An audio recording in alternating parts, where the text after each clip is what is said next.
2024 లేదా 25లో డిగ్రీ లేదా బీటెక్ చదివారా? సాఫ్ట్‌వేర్ జాబ్ కోసం ఎదురు చూస్తున్నారా? అయితే కోడ్ జ్ఞాన్ 100 డేస్ కోర్సులో చేరండి, జాబ్ సాధించండి. నమస్తే, వెల్కమ్ టు సుమన్ టీవీ. ప్రస్తుతం మనతో పాటు హైకోర్టు అడ్వకేట్ నాగేశ్వరరావు పూజారి గారు ఉన్నారు. వారితో మాట్లాడదాం. Hello sir. సార్ ఒక వ్యక్తి కామెంట్ చేశారు లీగల్ హెల్ప్ కోసం. తన భార్య చాన్నాళ్ళు అవుతుంది పుట్టింటికి వెళ్ళిపోయారు.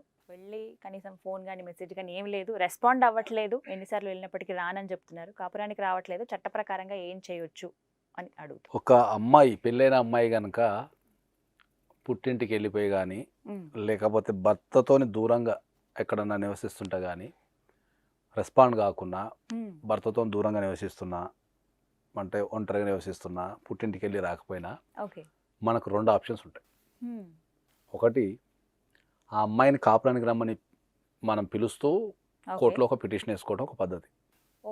దాన్ని మా భాషలో, కామన్ భాషలో ఆర్సీఆర్ అంటాం.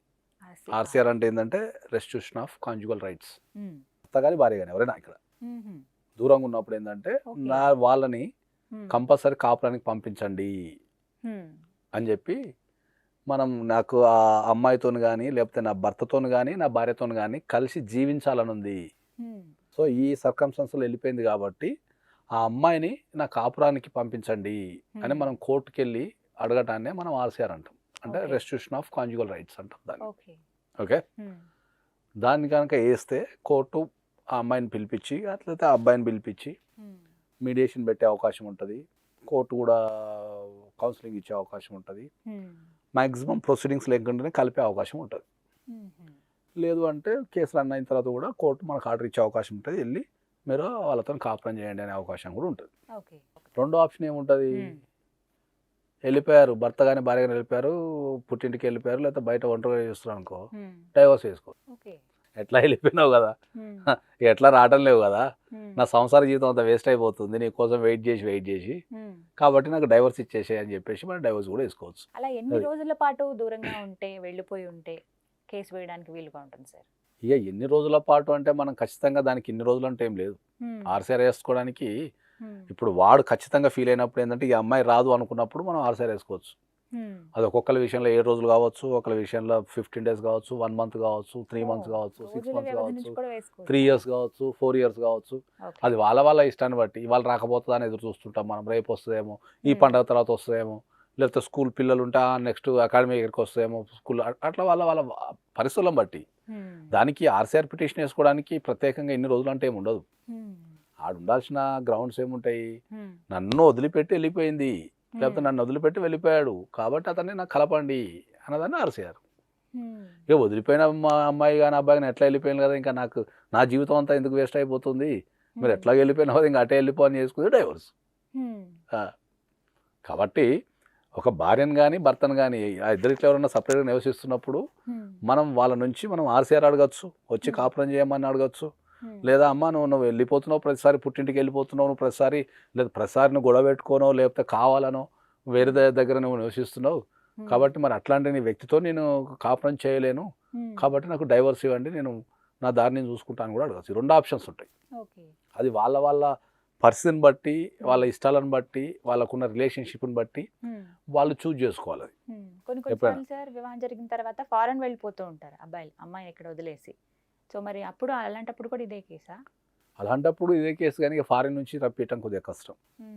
వాస్తవం చెప్పాలంటే ఏంటంటే మనం ఆర్సీఆర్ వేసినా కూడా వాళ్ళ మనసులో లేనిది మనం బలవంతంగా కాపురం చేయించలేము.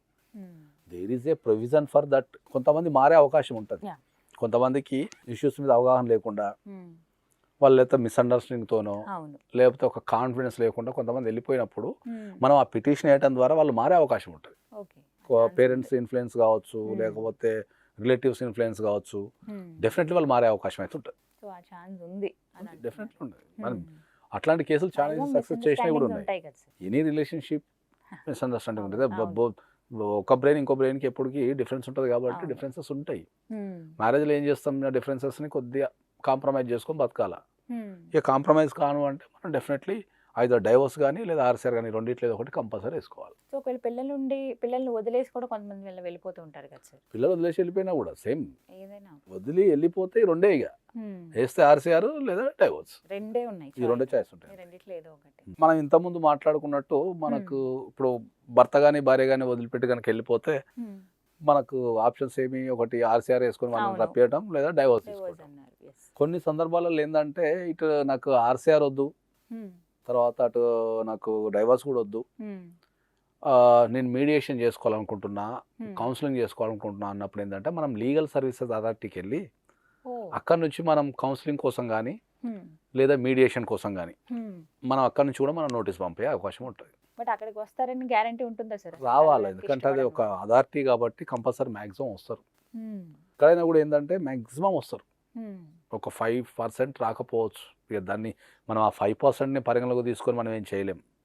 కానీ ఎప్పుడైనా సరే ఒక అథారిటీ, కోర్టుకు సంబంధించిన ఏ అథారిటీ అయినా నోటీస్ పంపించినప్పుడు అందరికీ కొద్దిగా భయం ఉంటుంది. సరే వెళ్ళకపోతే ఏమైద్దేమో, వెళ్ళి చెప్పొద్దాం అనే ఒక నమ్మకం, గౌరవం కూడా ఉంటుంది. కాబట్టి మనం లీగల్ సర్వీస్ అథారిటీకి వెళ్ళి అక్కడ మనం అప్లికేషన్ పెట్టుకొని నాకు కౌన్సిలింగ్ చేయండి, లేకపోతే మీడియేషన్ చేయండి, చేసి నా సమస్యని పరిష్కరించండి, కలపడానికి కానీ విడిపోవడానికి కానీ అనేది మనం అడిగే అవకాశం కూడా ఉంటుంది.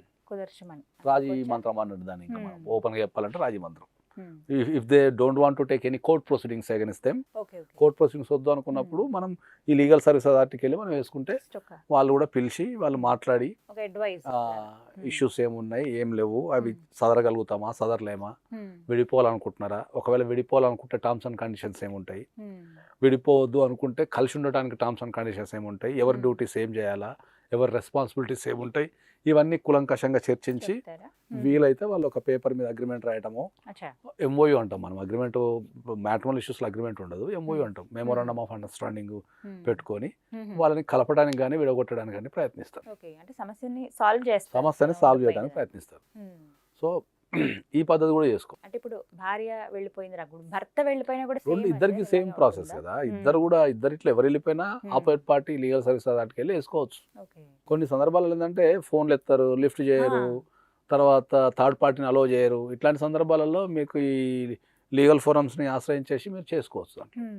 అదొక బ్యూటిఫుల్ సొల్యూషన్. మళ్ళీ మాట్లాడరు కానీ మధ్యలో కొంతమందితో ఆ మీడియేషన్ ఎవరైతే చేస్తారో వాళ్ళతో మాట్లాడతారు, ఇన్ఫర్మేషన్ పాస్ చేస్తుంటారు. ఏం చేస్తున్నాము, కేసులు ఇస్తాము, లేకపోతే అది చేస్తాం, లేకపోతే 1 ఎకరం ఇస్తా పోతాం, 5 ఎకరాలు ఇస్తా పోతాం, లేకపోతే ఇట్లుంటేనే కాపురానికి వస్తాం, వేరే కాపురం పెడితే వస్తాం అని ఇట్లా రకరకాల టర్మ్స్ అండ్ కండిషన్స్ పెడుతున్నారు. అవి ఎంతవరకు వ్యాలిడ్ అవుతాయి, వాటిని మనం ఎంతవరకు సదరచ్చు అనేది చూడాలి. దాంట్లో ఒక కేసు టు కేసు ఉంటుంది అది ఏదైనా కూడా. కాబట్టి ఈ ఆప్షన్ కూడా ఒకటి ఉంటుంది వాళ్ళకు. భార్య దూరంగా ఉండి కాపురానికి రాపోయినా భర్త దూరంగా వేరే దగ్గర ఉంటున్నా కూడా సేమ్ ఇద్దరికి ఒకటే వర్తిస్తుంది. Options. Right sir, thank you అండి. Thank you.